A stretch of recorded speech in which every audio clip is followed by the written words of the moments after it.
za a dinga jujjuyawa yadda za a samu a jujjuya a samu abin da aka samu ba a sa kuɗin nan a gaba a kafa min cin su a haka ba san abin da za a yi da su duka abubuwa na asiya sai a dinga jujjuyawa a yi sana'a ga kosai ki saro min dinga sai da goro. Salamu alaikum, ana sallama da Sajida. Ba umma ya kike irin wannan ba kashe ake kira ba. Yaran nan da ya ba son ku ga na samu wani abu na ci gaba dai. Ku dai. To ai da mu ake sallama ke yanzu ina za a yi sallama da ke. Salamu alaikum, ana sallama da Sajida. To alaikum salam. Tana da yara sai a ce da za a bar su.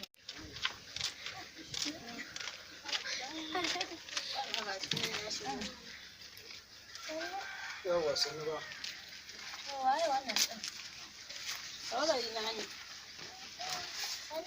Yawa sani a gida. An same ku lafiya. Yawa sani.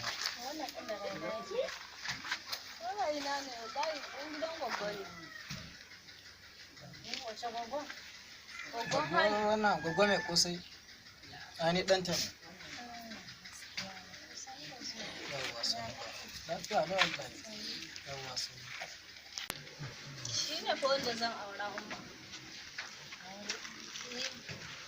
Dama ni ne wanda nake so zan turo dama shi ne ce to wurin zo na ga ya kamata in zo in same ki dan tattauna ne.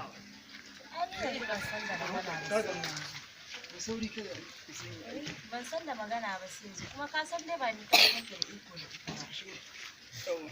Saboda haka akwai ƴan uwanta suna nan. Shi ne dama na ga ya kamata da ya. Assalamu alaikum. Wa alaikum assalam. Sunan ma.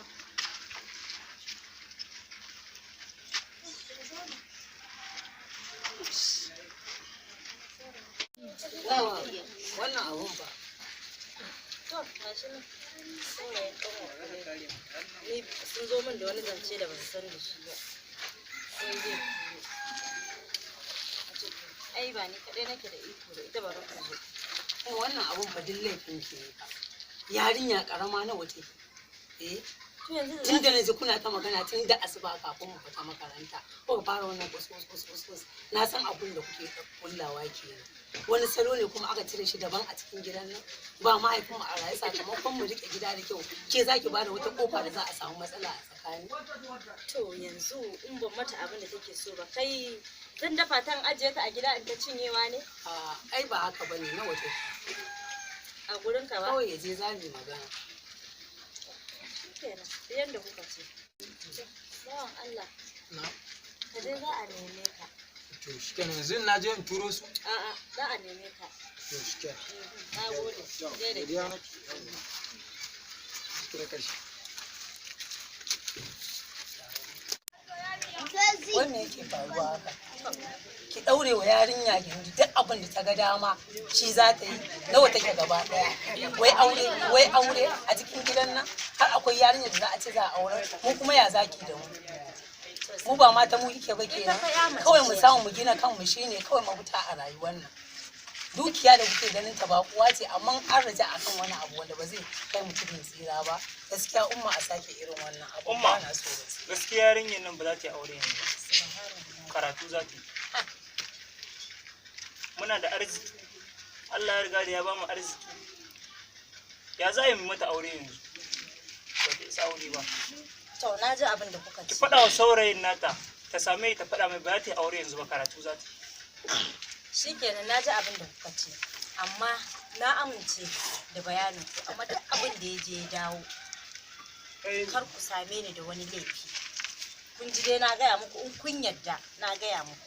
Na amince da abin da kuka faɗa. gaskiya umma ba haka za a yi ba. Ke ce fa ba mu tarbiyya a cikin gidan nan. Daga mu sai ke ya rage. Ta yaya ma zaki wannan furcin? Ke ce share hawayen mu. Duk inda zamu motsa alhakin rayuwar mu duk ba auyen ki yake. Ki faɗi Shi irin yanzu wannan tambayar ma da nake so tukunna ne miki. Shi wannan ɗan gidan waye da ta je ta nemo shi. To, ai dai yanzu tambaya tana ga gare ku. Ku ya kamata ku nemi meye asalinsa ba ni ba da nake zaune a cikin gida. To, ku je ku binciki asalinsa. Ya rage ga naku. Bismillah ya Allah kunga. ni na shiga daga ciki.